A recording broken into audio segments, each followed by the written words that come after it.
Hi guys, today I'm going to be describing the shoulder joint and explaining how its articulating parts are held together.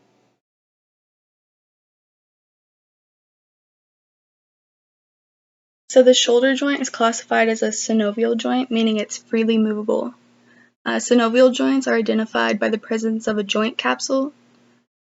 Synovial joints consist of articular cartilage, which is a thin layer of smooth haline cartilage covering the ends of articulating bones.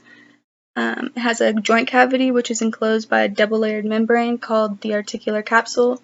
This stabilizes and holds the articulating bones together. The outer layer of the capsule is a strong and flexible membrane of collagen fibers made of dense irregular connective tissue and is attached to the periosteum of the bones. The inner layer is a synovial membrane made of loose connective tissue that lines the joint cavity and covers its internal surfaces. The synovial membrane also secretes a slippery lubricating fluid into the joint cavity called synovial fluid. This helps prevent excess friction.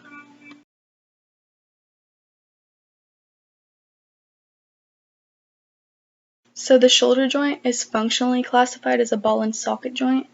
This is from the rounded head of the humerus articulating with the rounded cup-shaped glenoid cavity of the scapula. This shape allows for a vast range of motion in all planes. The shoulder joint has the widest range of motions due to the large surface area of the humerus head interacting with the shallow depth of the glenoid cavity.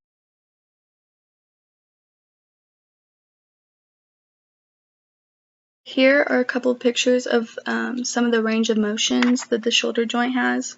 So we have flexion and extension, abduction and adduction, circumduction, and rotation.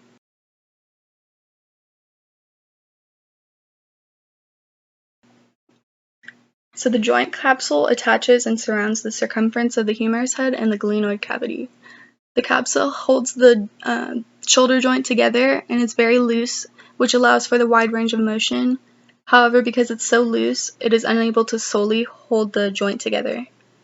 So dynamic and static stabilizers help hold the joint together by reinforcing the joint capsule and preventing displacement. Dynamic stabilizers, which are mobile, include the rotator cuff muscles, deltoid, scapular stabilizers, and tendons, and static stabilizers, which do not move, are the glenoid labrum, joint capsule, and ligaments.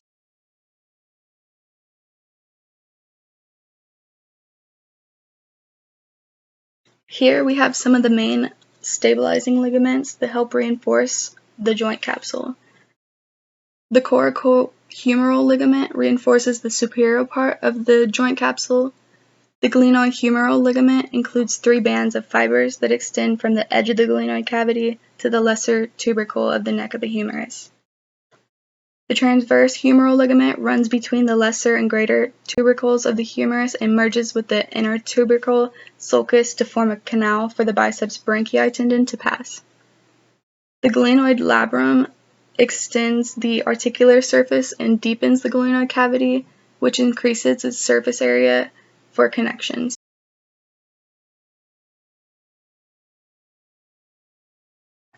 So bursae are sacs of synovial fluid lined with a synovial membrane on the inside and a fibrous membrane surrounding that.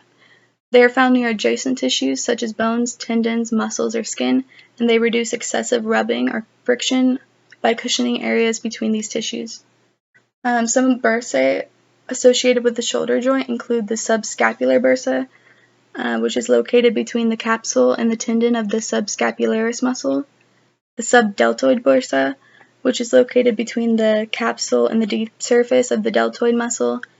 We have the subacromial bursa, which is found between the capsule and the inferior surface of the acromial process of the scapula, and the subcoracoid bursa, which is between the capsule and the coracoid process of the scapula.